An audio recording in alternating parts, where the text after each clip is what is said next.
Hello friends, good morning and I welcome you all in my channel HS Preparation with Pradeep। और friends, जो current affairs के जो topics मैं रोज़ लेके आ रहा हूँ आपके सामने, जो एग्ज़ाम्स के लिए, जो हिमाचल प्रदेश के किसी भी एग्ज़ाम्स के लिए बहुत ही इम्पोर्टेंट है, तो वो आज जो 20 जून 2021 के जो न्यूज़पेपर हैं उससे जितने भी जो आपके एग्ज़ाम्स के लिए करंट अफेयर्स बनते हैं वो मैं आपके सामने लेके आ रहा हूँ। फ्रेंड्स, मेरा आपसे रिक्वेस्ट है कि प्लीज़ लाइक, शेयर और सब्सक्राइब जरूर करें वीडियो को, क्योंकि जो ऐसे जो टॉपिक्स हैं वो आपको कहीं और मिलेंगे नहीं। और मैं मैक्सिमम कोशिश करता हूं कि जो भी एग्ज़ाम के लिए, जो भी हिमाचल प्रदेश गवर्नमेंट के लिए एग्ज़ाम कंडक्ट होंगे, और मैं इस तरीके से आपको ये न्यूज़पेपर्स की कटिंग लाऊं ताकि आप जो है कोई भी आपको कहीं पे भी करंट अफेयर्स देखने की ज़रूरत ना पड़े। फिर तो फ्रेंड्स, जो पहली आज एक न्यूज़ आई हुई है, ये इसमें आई हुई है कि सॉफ्टवेयर से गंभीर मरीजों की पहचान। ठीक है, बड़े अस्पतालों से रेफर केस का बोझ घटाने के लिए केंद्र की नई तकनीक।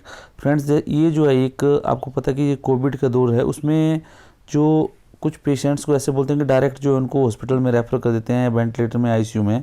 ठीक है, तो अभी जो है इस एक सॉफ्टवेयर जो है, अभी एक सॉफ्टवेयर बनाया गया है जो ऐसे मरीजों की पहले से पहचान कर सकता है जिन्हें वेंटिलेटर या आपातकालीन सेवा और आईसीयू की ज़रूरत पड़ सकती है। इस सॉफ्टवेयर में ऐसा एल्गोरिदम है जो कुछ मानकों को मापकर उन मरीजों की पहचान करता है जिन्हें आईसीयू में वेंटिलेटर की ज़रूरत पड़ सकती है। इसकी मदद से समय पर चिकित्सा पहुंचाई जा सकती है और आपातकालीन स्थिति होने से पहले आवश्यक इंतजाम किए जा सकते हैं। विज्ञान और प्रौद्योगिकी मंत्रालय की ओर से जारी एक बयान में कहा गया कि इस सॉफ्टवेयर की सहायता से उन मरीजों को अस्पतालों द्वारा दिए गए रेफरल की संख्या घटाने में मदद मिल सकती है जिन्हें गंभीर देखभाल की ज़रूरत नहीं पड़ सकती है। ये फ्रेंड्स, ये जो न्यूज़ है ये क्या बता रहा है कि एक सॉफ्टवेयर जो है ये डेवलप कर रहे हैं। ठीक है, अब कौन सा कर रहा है, कौन कंपनी कर रही है, ये नहीं, और सॉफ्टवेयर का नाम क्या है, तो ये आगे जो आपको जो भी न्यूज़, जो करंट अफेयर्स होंगे इसमें आपको मिल जाएगा ये सॉफ्टवेयर का नाम क्या है। तो फ्रेंड्स, ये जो है आपसे इस क्वेश्चन आने की संभावना है कि सॉफ्टवेयर का नाम क्या है। ठीक है, अदरवाइज़ आप गूगल करके भी ये सॉफ्टवेयर जो है ढूंढ सकते हैं कि सॉफ्टवेयर का नाम क्या है। दूसरा फ्रेंड, एक न्यूज़ आया हुआ है कि म्यांमार पर यूएन के प्रस्ताव से भारत का किनारा। फ्रेंड्स, यूनाइटेड नेशन जो काउंसिल है उसमें एक प्रस्ताव आया था। आपको पता है कि अभी म्यांमार में जो है तख्ता पलट हुआ है, वहाँ पे मिलिट्री ने तख्ता पलट किया है और जो मिलिट्री ने टेक ओवर किया है, तो वहाँ पे बोलते हैं कि बहुत से जो ह्यूमन राइट्स है उसका वायलेशन हो रहा है, क्योंकि वहाँ पे बहुत से प्रोटेस्ट हो रहे हैं कि डेमोक्रेसी को वहाँ पे रिस्टोर किया जाए। उस डेमोक्रेसी को रिस्टोर करने के चक्कर में और प्रोटेस्ट को जो दबाने के चक्कर में मिलिट्री बोलते हैं कि बहुत अत्याचार कर रही है वहाँ की पब्लिक के ऊपर, और बहुत न्यूज़ जो है आप देखेंगे डेली आती रहती है। ठीक है, न्यूज़ में तो उसके रिलेटेड जो है सिचुएशन इन म्यांमार करके जो है एक जो है यूएन ने प्रस्ताव लाया था, और उसमें ये कहा गया था कि यूएन को पहले तो ये किया जाए कि उनको जो है एक एक्सेस दी जाए, जो भी वहाँ पे ह्यूमन राइट, जो भी वहाँ पे जो वहाँ पे जो है जो एड वाले हैं, जो भी जो सहायता प्रदान करना चाहते हैं, जो भी है, जैसे कोई जो ह्यूमैनिटेरियन नीड है, लाइक फूड पहुंचाना है या मेडिकल पहुंचाना है। ठीक है, मेडिकल सर्विसेज हो गया। ठीक है, ये लाइफ कुछ या थ्रेटनिंग कुछ डिजीज़ हैं, कुछ है, तो उसके लिए अगर सर्विसेज पहुंचानी है तो उसके जो है इंटरनेशनल जो अथॉरिटीज़ हैं, इंटरनेशनल जो एजेंसीज़ हैं, लाइक जैसे केयर है, कोई दूसरी फाउंडेशन है, उनको जो है एक्सेस दी जाए। ठीक है, और दूसरी जो है कि उसमें ये बताया गया था उन्होंने कि इसके ऊपर जो है कोई भी जो बोलते हैं इसको आर्म एम्बार्गो बोलते हैं, आर्म एम्बार्गो हुआ कि कोई भी जो कंट्री जो इसको हथियार नहीं देगी। ठीक है, तो ये प्रस्ताव लाया गया था। तो इसमें जो भारत ने बोला कि ये प्रस्ताव जो है इसमें अपना इस किनारा कर दिया कि ये बोलते हैं कि प्रस्ताव जो है ये बताया कि इस प्रस्ताव में म्यांमार के पड़ोसी देशों एवं क्षेत्र को शामिल करते हुए एक सलाहकार और रचनात्मक दृष्टिकोण अपनाना महत्वपूर्ण है। भारत ने कहा कि पड़ोसी देशों और क्षेत्र के कई देशों से इसे समर्थन नहीं मिला है। आशा है कि यह तथ्य उनके लिए आंख खोलने वाला होगा जिन्होंने जल्दबाजी में कार्रवाई करने का विकल्प चुना। ठीक है, तो उसमें यह है कि भारत का कहना है कि मसौदा प्रस्ताव उनके विचारों को प्रतिबिंबित नहीं करता। भारत ने अपने बयान में कहा कि आज के मसौदा प्रस्ताव में हमारे विचार प्रतिबिंबित प्रतीत नहीं हो रहे हैं। जो उन्होंने मतलब यूएन ने जो प्रस्ताव लाया था उसमें जो इंडिया का जो म्यांमार के प्रति जो विचार है वो उसमें मसौदे में नहीं था, इसलिए जो वो प्रस्ताव में उन्होंने समर्थन नहीं किया। ठीक है फ्रेंड्स, तो ये जो है आपको ये जो इंटरनेशनल अफेयर्स से रिलेटेड एक न्यूज़ है। तीसरा क्या है कि इब्राहिम रईसी, ये जो ईरान के पहले जो चीफ जस्टिस थे, इन्होंने जो है अभी जो है ईरान के प्रेसिडेंट का इलेक्शन जीत लिया है और ये जो है अभी जो है ईरान के प्रेसिडेंट बनेंगे। ठीक है, तो इसमें उन्होंने ये उनका ये बता रहे हैं, एक और था कि 1960 में ईरान की मसद में जन्मे रईसी बहुत कम उम्र से न्याय व्यवस्था का हिस्सा रहे हैं। ठीक है, 1979 में इस्लामिक क्रांति का हिस्सा रहे रईसी को उस वक्त ईरान के पड़ोसी राज्य का प्रोसिक्यूटर जनरल बनाया गया था। ठीक है, और इसका एक और बता रहा है कि यूएस के सैंक्शन भी है इनके ऊपर। ईरान में 1988 में 5000 राजनीतिक कैदियों को सामूहिक फांसी दी गई थी। माना जाता है कि सामूहिक फांसी में रईसी की भूमिका रही थी। हालांकि रईसी को इस मामले में बयान देने से बचते रहे। अमेरिका ने इस मामले में रईसी की निंदा की थी। ठीक है, तो जो ईरान के नए राष्ट्रपति हैं इब्राहिम रईसी। और फ्रेंड्स एक और न्यूज़ आई है जो हिमाचल प्रदेश में, आपको पता है कि अभी जो केसर है, केसर की जो खेती है उसको रिलेटेड जो वो कहाँ उसकी संभावना है वो ढूंढी जा रही है। और Himalayan institute of bio research, ठीक है, जो IHBT बोलते हैं, ठीक है, CSIR का ये IHBT जो पालमपुर में है, इसने जो है एक टिश्यू कल्चर आधुनिक नई टिश्यू कल्चर सुविधा का निर्माण किया जा रहा है जो सालाना 3.5 लाख रोग मुक्त कोरम पैदा करने में सक्षम होगा। अब कोरम क्या होता है? अच्छी गुणवत्ता वाले रोग मुक्त फूल आकार के कोरम केसर उत्पादन की मुख्य आवश्यकता है। ठीक है, मतलब जो कोरम होता है वो जो है उसमें जो कोरम केसर उत्पादन की मुख्य आवश्यकता है। ठीक है, जो अगर कोरम है उसी से जो है केसर प्राप्त होता है और वो रोग मुक्त पैदा हो, उसके लिए जो रिसर्च कर रहा है वो IHBT पालमपुर कर रहा है। ठीक है, और उसमें ये बताया है कि जम्मू कश्मीर के पंपोर और किश्तवाड़ क्षेत्रों में जो है केसर उगाया जाता है। ठीक है, लगभग 2825 हेक्टेयर भूमि में क्षेत्र में केसर का वार्षिक उत्पादन केवल 6-7 टन है, जो देश की वार्षिक 100 टन की मांग को पूरा करने के लिए पर्याप्त नहीं है। तो देखो 100 टन की मांग है और 6-7 टन ही अगर पैदा होता है, बाकी जो 93 टन है वो जो हम जो ईरान से मंगवाते हैं। ठीक है, और इसकी कीमत जो 2.5 से 3 लाख प्रति किलो है। प्रति किलो है तो 100 किलो का 1 टन होता है। तो आप समझ सकते हैं कि कितना अमाउंट जो है हम जो कितनी हमारी करेंसी जो है बाहर जाती है। इसी तरह फ्रेंड जो IHBT के जो न्यूज़ है उससे पहले इन्होंने एक एरोमा मिशन है जो कि जो फूलों की खेती से संबंधित है उसमें भी योगदान दे रहा है। उससे पहले जो हींग की खेती है उसमें भी जो है IHBT का रोल है। तो IHBT का देखना आप 110% जो है एक क्वेश्चन किसी भी एग्जाम में पूछा जाएगा IHBT से रिलेटेड। अब इसमें बोलते हैं कि केसर में 3 मुख्य यौगिक होते हैं। तो ये आपसे पूछा जा सकता है कि केसर में कौन कौन से यौगिक होते हैं? क्रोसिन, पिकोक्रोसिन और सफ्रानल। ठीक है, जो इसके रंग, स्वाद और सुगंध के लिए जिम्मेवार होते हैं।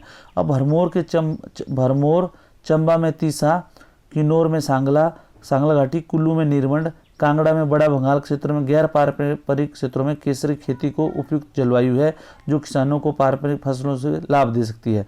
ठीक है, केसर जो है 250 मीटर की ऊंचाई वाले शुष्क समशीतोष्ण जगहों को अच्छी तरह से बढ़ता है। ठीक है, और सर्दियों के लिए बर्फ से ढका होना चाहिए जो भी वहाँ का जो वहाँ की जो खेती है और वहाँ का जो मतलब जो वहाँ का जो क्षेत्र है वो जो है बर्फ से ढका क्षेत्र उपयुक्त होता है। ठीक है, 1500 से 250 मीटर की ऊंचाई पर एक खेती होती है और शुष्क और समशीतोष्ण जलवायु जो है अच्छी तरह होती है। तो आपसे ये जो है HAS से अलाइड में ये क्वेश्चन पूछा जा सकता है कि केसर के लिए जो केसर को उगाने के लिए कौन कौन सी सिचुएशन या कौन कौन सी परिस्थितियाँ होनी चाहिए। तो केसर जो 1500 से लेके 2800 मीटर की ऊंचाई पर शुष्क समशीतोष्ण जलवायु में अच्छी तरह से बढ़ता है और फूलों के लिए सर्दियों के दौरान बर्फ का ढका क्षेत्र उपयुक्त होता है।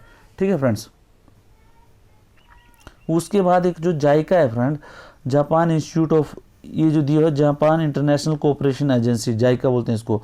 ये क्या कर रही है? जो प्रदेश में फसलों के जो विविधीकरण, जैसे क्रॉप डाइवर्सिफिकेशन होता है, जो फसलों जो जैसे आपको पता है कि फ्रेंड जो जनरली जो क्रॉप उगाई जाती है, जो बहुत से क्षेत्रों में एक ही फसल, एक ही टाइप या 2 टाइप की फसल उगाई जाती है।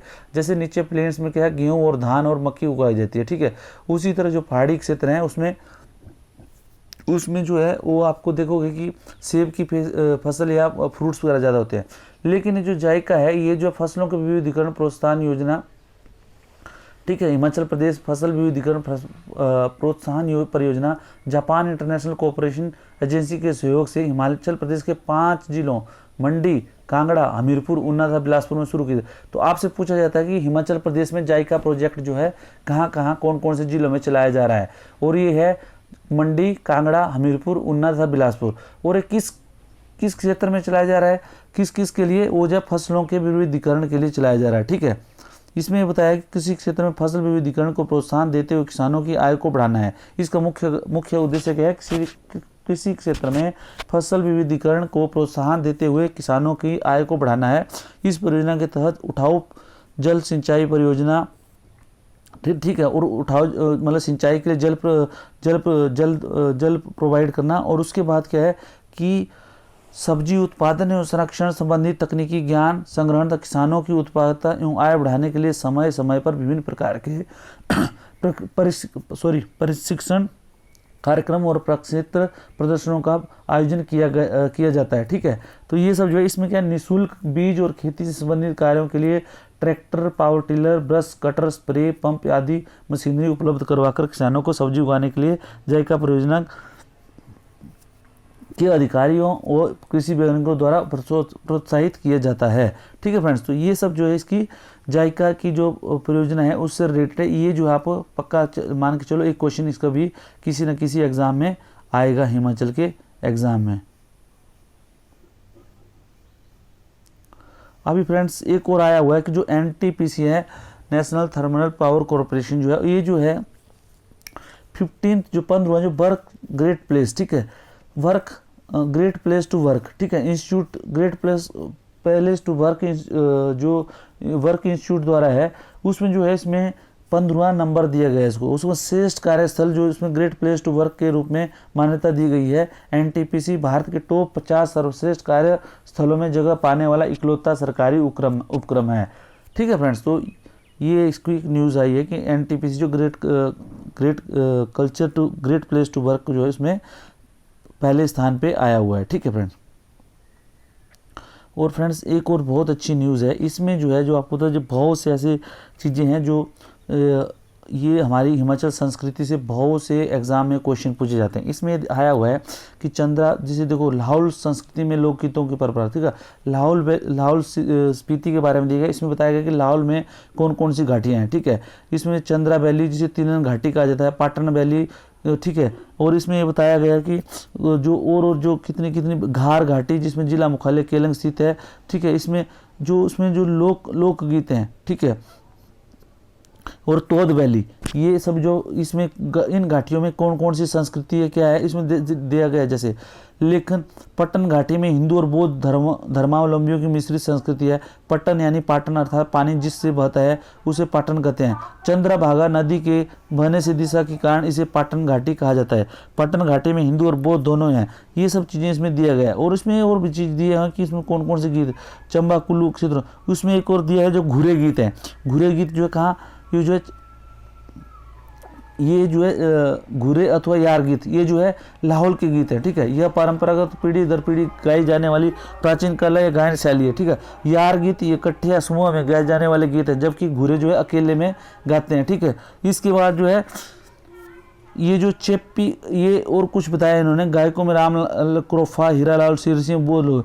चेप्पी की कहानी पर घुरे बहुत प्रसिद्ध है। ठीक है, नई पीढ़ी को घुरे में अधिक रुचि नहीं है, ये सब चीज़। उसके बाद जो है सुगली लंबी तान लेकर मौके पर इत्यार अथवा रचकर गाया जाने वाला लोकगीत है। ठीक है, तो सुगली आपसे पूछा था यार गीत, घुरे, सुगली, ये जो है कहाँ के हैं, ये जो लाहौल स्पीति के गाने हैं। ठीक है, उसी के बाद जो है चिनले, सुगली जो है बोलते हैं चिनाल जाति के लोगों की बोली संस्कृति से बहुत मिलती है। सुगली भी यही लोग गाते थे। ठीक है, तो कौन से चिनाल जाति वाले लोग जो सुगली गाते थे। कोई भी सुगली केवल 4 या 6 लाइनों की होती है। यह कुल्लू जिले में गाए जाने वाले भोरे, अब भोरे गीत कहाँ गाया जाता है, कुल्लू जिले में। ठीक है, सुगली ये जो इसमें बहुत सा फ्रेंड इसमें बहुत डिटेल में दिया गया है। ठीक है, उसके बाद जो है इसमें दिया गया कि जो लाहौली रामायण का पूरा वर्णन गीत के रूप में किया गया है, ठीक है। अदम्मा पूरी बेड़ा बढ़ाए बेड़े ना आगे, ऐसे ऐसे ये जब गाने इसके वगैरह दिए गए हैं। उसके बाद जो पहले जो करते लोग जो कुगती जोत है, कुगती जोत से होकर जो है मणिमहेश यात्रा के लिए जाते थे, ठीक है। तो उसमें ये जो है इन्होंने बताया कि इसमें जो है वर्णन जो है दिया गया है, ठीक है। उसके बाद पौरी मेला जो है पौरी मेला कहाँ होता है, त्रिलोकीनाथ में होता है, इसमें दिया हुआ है, ठीक है। पौरी मेला जो है त्रिलोकीनाथ, घार वैली के सासुर गोम्पा, ठीक है। तो सासुर गोम्पा कहाँ है, घार वैली में है, ठीक है। और सासुर गोम्पा में कौन सा होता है, मुखोटा मेला होता है, ठीक है। ये सब चीज़ें उसमें देखो कितनी नॉलेज वाली दी गई हैं। और ये जो पक्का ना पक्का जो है ये जो एग्जाम में आएगा क्वेश्चन, ठीक है फ्रेंड्स, इसी में से कुछ ना कुछ पक्का आएगा।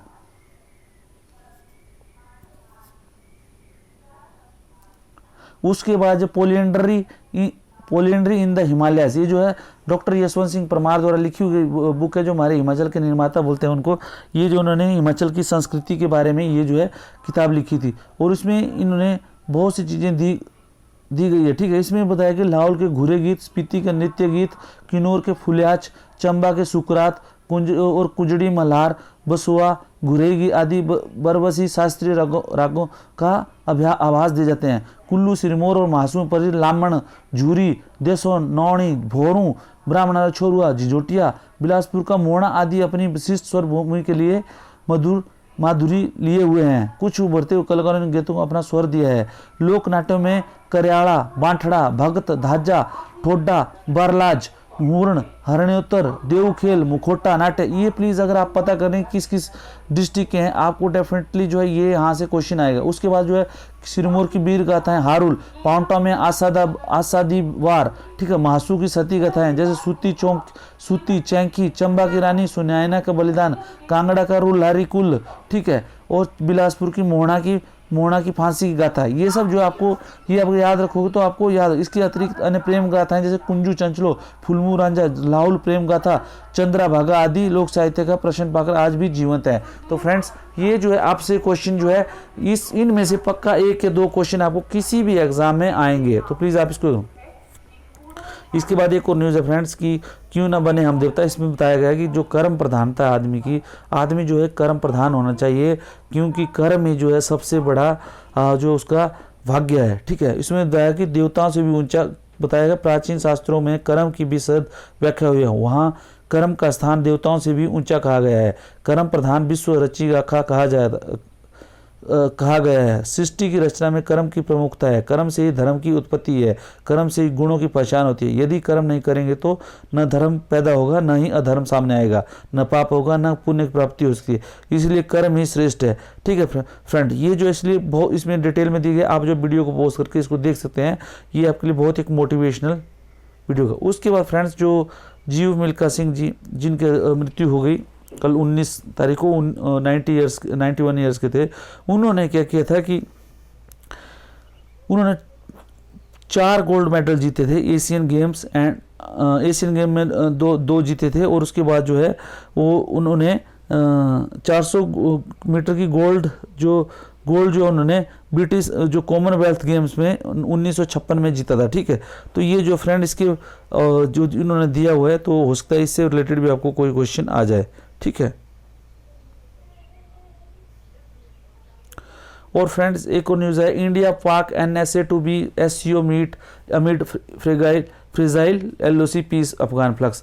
फ्रेंड्स देखो ये बहुत सारा है जो हमारे रीजन में जो भी अभी इंटरनेशनल रिलेशन से रिलेटेड न्यूज़ है, वो अभी जैसे आपको पता G7, ठीक है। G7 के बाद अभी जो SCO के बारे में आया, संघाई इसको बोलते हैं संघाई कोऑपरेशन ऑर्गेनाइजेशन, ठीक है। ये जो है ये जो एक ऑर्गेनाइजेशन है, पहले का चाइना द्वारा बनाया गया है 1996 से लेके, जब जो है चाइना के जो इनके बॉर्डर के साथ जो इनके जो border country like Tajikistan, Uzbekistan, Kyrgyzstan और ये जो वहाँ के जो कंट्रीज़ हैं इनके साथ मिला के जो है बना था। उस टाइम जो चाइना के जो बॉर्डर इशू थे, ठीक है। लेकिन बाद में क्या हुआ कि जब ये बॉर्डर इशू इन्होंने आपस में सॉर्ट आउट कर लिए, तो उसके बाद जो है उसमें फिर उन्होंने बोला कि क्यों ना इसको हम पॉलिटिकली और कल्चरल ग्रुप में बनाया जाए, और इसको जो है इन्होंने आगे बढ़ाया। इस तरह जो अब जो है ये जो संघाई कोऑपरेशन जो ऑर्गेनाइजेशन है, काफ़ी बड़ा एक ऑर्गेनाइजेशन बन चुका है। और इसमें जो है अभी इंडिया भी इसका जो है अभी से इसका मेंबर है, ठीक है। तो फ्रेंड्स ये कि बहुत बड़ी अपॉर्चुनिटीज़ होती है क्योंकि जो आपके पड़ोस में जितने भी इशू चल रहे हैं, हमारे साथ जो जितने भी इशू चल रहे हैं उसको सॉर्ट आउट करने का और उसमें आपस में एक जो डिस्कशन करने का। इसीलिए अभी आपको पता है कि हमारे जो पाकिस्तान के साथ रिलेशंस हैं, आपको पता है कि अभी रिसेंटली जो है पाकिस्तान के साथ जो हमारा संघर्ष विराम की ये हुई है LOC में, वो अभी चल रहा है 3 महीने से संघर्ष विराम चल रहा है, ठीक है। और उसके बाद जो बैक चैनल जो है उसमें बहुत सी बैकडोर जो है बहुत सी बातें चल रही है, ठीक है, ताकि जो है हमारा रिलेशन पाकिस्तान के साथ नॉर्मल हो जाए। क्योंकि आपको पता है कि जितना ज़्यादा रिलेशन अगर शांति से रहेंगे तो ही जो है कोई देश तरक्की कर सकता है। इसीलिए बोलते हैं कि विवादों से दूर रखे, अपने आप जो है तरक्की करो, ठीक है। तो यही जो है यही चल रहा है। तभी अभी जो NSA जो है, जो नेशनल सिक्योरिटी एडवाइज़र हैं, वो जो है इनका कोई अभी फॉर्मल कोई हुआ नहीं है, बट बोलते हैं कि जो SCO के जो NSAs हैं उनकी जो मीटिंग है वो शेड्यूल है दुनाम्बे करके जगह है, दुआम्बे, ठीक है, वहाँ पे ये होनी है वहाँ पे, ठीक है। तो वहाँ पे ये दोनों जो NSA पाकिस्तान और इंडिया के हैं, इनकी अभी कोई फॉर्मल कोई ऐसा होने की मीटिंग होनी है, बट ये they will meet there only, ठीक है। तो इससे जो है एक जो है नॉर्मलाइजेशन में और स्टेप में और ज़्यादा फायदा हो। और उसके बाद एक और न्यूज़ आई है फ्रेंड्स कि can coexist in an interest of all Taliban to India shifting sands. Friends आपको पता है कि अभी जो है US का विड्रॉल और US ट्रूप्स और NATO जो ट्रूप्स थे उसका विड्रॉल हो रहा है अफगानिस्तान से, ठीक है। तो अभी जो बहुत बड़ी चैलेंज थी कि तालिबान को किस तरह का, क्योंकि Taliban is a terrorist organization और ये जो है with the help of Pakistan जो है ये जो इंडिया में भी डिस्टर्बेंस क्रिएट करता है, ठीक है। तो उसके लिए क्या है कि अभी जो है इसमें जब ये टॉक हुई थी तो उसमें इंडिया को जो कोई बुलाया नहीं गया था और उसमें जो है पाकिस्तान जो फैसिलिटेटर था और उसमें जो पाकिस्तान जो उसके बाद इसमें पार्टिसिपेट भी किया था, जो इनकी आपस में जो US और तालिबान का एग्रीमेंट हुआ था, ठीक है।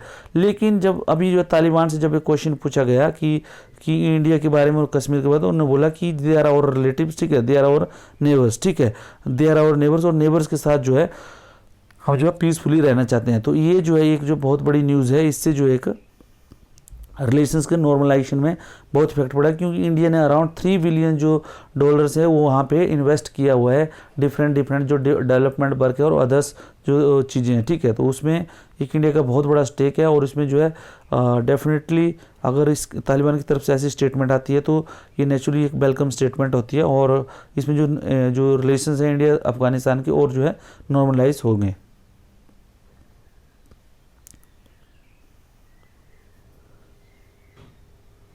इसमें देखो फ्रेंड्स से बताया गया है कि दिल्ली इसमें 3 बिलियन डॉलर जो है इसमें अफगानिस्तान में इंडिया का इन्वेस्टमेंट है, ठीक है। और ये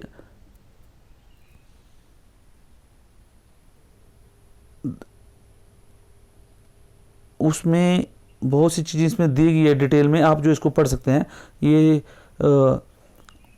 जो है एक इंटरनेशनल रिलेशन से रिलेटेड टॉपिक है और इसमें कहीं भी आपको मेंस में क्वेश्चन आ सकता है, ठीक है फ्रेंड्स। और ये म्यांमार का आया हुआ जो मैंने आपको पहले ही बता दिया, ठीक है। और उसके बाद ये NSA SCO मीटिंग डिटेल में इधर है। और फ्रेंड्स एक NATO से रिलेटेड है अभी न्यूज़, जो G7 का, आपको पता है कि मैं आपको 3-4 दिन से G7 की न्यूज़ बता रहा हूँ आपको। फ्रेंड्स इसमें क्या है कि जो NATO ने अभी जो कम्युनिके निकाला हुआ है उसमें बताया है कि देखो NATO is a US backed organization, ठीक है। इसको कब किया था, जब 1955 में इनकी एक ट्रीटी हुई थी। जब आपको पता है कि जब कोल्ड वॉर चल रहा था तो 1955 में इन्होंने एक संधि की थी, इसको बोलते हैं NATO North Atlantic Treaty Organization, ठीक है। इसमें पूरा डिटेल में गया था, ये जो है 1955 में हुआ था और US ने इसको जो है ताकि यूरोप को जो है सेव किया जाए, क्योंकि US और उस टाइम जो सोवियत यूनियन थी उसमें जो जिसको रसिया का एक पार्ट बोलते हैं कि USSR था, ठीक है, जो इंटीग्रेट होकर बाद में रसिया बना। जब वो डिसइंटीग्रेट हुआ तो जो उनमें जो थे वैचारिक मतभेद थे, ठीक है। US जो समर्थन करता था वो कैपिटलिज्म का करता था और जो USSR था वो करता था कम्युनिज्म का। तो अभी जो है ये उस टाइम ट्रीटी बनी और उसमें ये था कि क्लोज 5 है, उसमें ये देखा कि अगर कोई भी एक कंट्री के ऊपर इसके ऊपर अगर अटैक होता है NATO की किसी भी एक कंट्री के ऊपर, तो ये जो है पूरे NATO के ऊपर जो जितनी 55 कंट्रीज है उनके ऊपर जो अटैक माना जाएगा और उनकी जो फोर्सेस है it will attack on the अग्रेसर यूनाइटेडली, ठीक है, तो नेटो उस पर अटैक करेगा। तो इससे क्या हुआ कि बहुत हद तक जो है यूएसएसआर का जो ईस्टर्न यूरोप की तरफ जो उसकी जो मिलिट्रीज थी उन्होंने जो डिप्लॉय करके रखी थी उसमें जो बहुत कमी हो गई और उसके जो प्रभाव था उसमें कम हो गया, और ये कंट्रोल करने यूएसएसआर के जो प्रभाव था उसको कंट्रोल करने में कामयाब हो गया, ठीक है। उसके बाद क्या 1991 में यूएसएसआर का विघटन हो गया और वो जो है अलग अलग कंट्रीज में डिवाइड हो गया, ठीक है।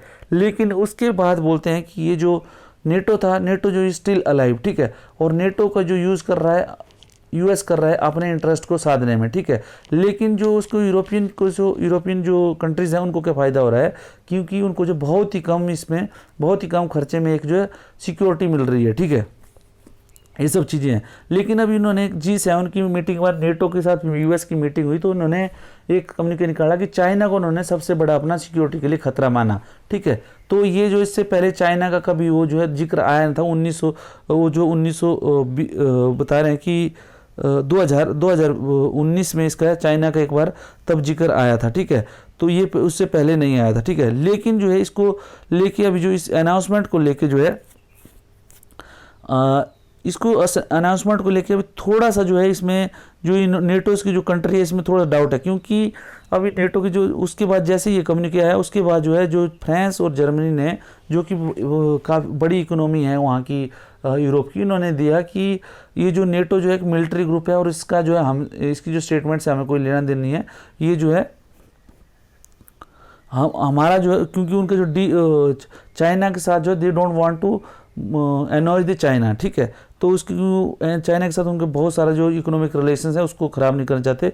तो ये जो है इसमें न्यूज़ में आया हो, प्लीज़ आप इसको जो है डिटेल में देख लें, ये जो आपके हो सकता है इसमें पेपर में कहीं पे भी आ जाए, ठीक है। क्योंकि इसमें देखो दिया हुआ है कि NATO the planets largest military alliance was formed in 1949 by 12 allied powers to counter the massive Soviet armies stationed in Eastern and Central Europe after the Second World War. Okay, after the Cold War, the refashioning of NATO rested on the paradigm shift from collective defense to collective security, ठीक है।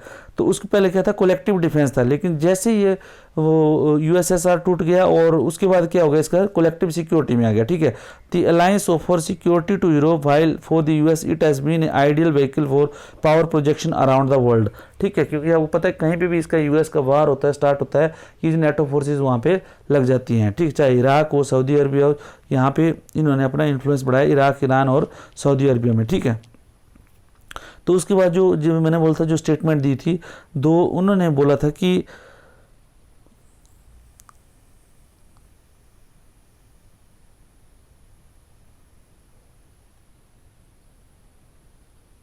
उनको क्या बोलते हैं कि ये जो बोलते हैं कि NATO is a essentially a military alliance and for all talks of hybrid and cyber war there is zero risk of China invasion in Euro-Atlantic, ठीक है। तो इसमें चाइना की जो वहाँ पे जो यूरोपियन है ये ऐसा सोचते नहीं कि चाइना वहाँ पे अग्रेशन करेगा और उनको जो है इनकी सिक्योरिटी के ऊपर उनको कोई खतरा लगता नहीं, इसलिए जो है स्टेटमेंट उस तरह की देते नहीं। China has a little to do with the North Atlantic, it is very important that we don't scatter ourself and that we don't vice our relation with China. ये जो इसकी स्टेटमेंट दी है इसके फ्रांस के president macaroni ने, ठीक है। और chancellor Angela Merkel of Germany also underscored the danger of overreacting to China, ठीक है। The picture that emerges post G7 and NATO summit is the US growing conviction that China is a threat to its global supremacy and must be contain, ठीक है। तो इसमें जो है US के अपने हित हैं, ठीक है। If one were agreeable to the bipolar or multipolar world it is difficult to see how China alone present a systematic challenge to the world order, ठीक है। कि इनको लगता नहीं कि चाइना जो है कोई वर्ल्ड ऑर्डर को एक चैलेंज कर रहा है, ठीक है। तो ये तो फ्यूचर के फ्रेंड्स फ्यूचर के इसमें बोलते हैं इट इज़ इन फ्यूचर जो बॉम्ब बोलते हैं, जो अभी जो भविष्य के घर में है सब बातें कि क्या होगा क्या नहीं होगा, बट जो सब जो अपनी अपनी ये जो है रिजर्वेशंस लेके आगे बढ़ रहे हैं कि किस तरह जो है किसको कंटेन करना है ताकि एक मल्टीपोलर ना जबकि यूनिपोलर वर्ल्ड ये सब जो चले हुए हैं इश्यूज़। तो फ्रेंड्स इतना था आज के न्यूज़ में। तो मेरा आपसे रिक्वेस्ट है प्लीज़ वीडियोज़ को लाइक शेयर और सब्सक्राइब करें और ये आपके बहुत से काम की चीज़ें हैं। Thank you very much.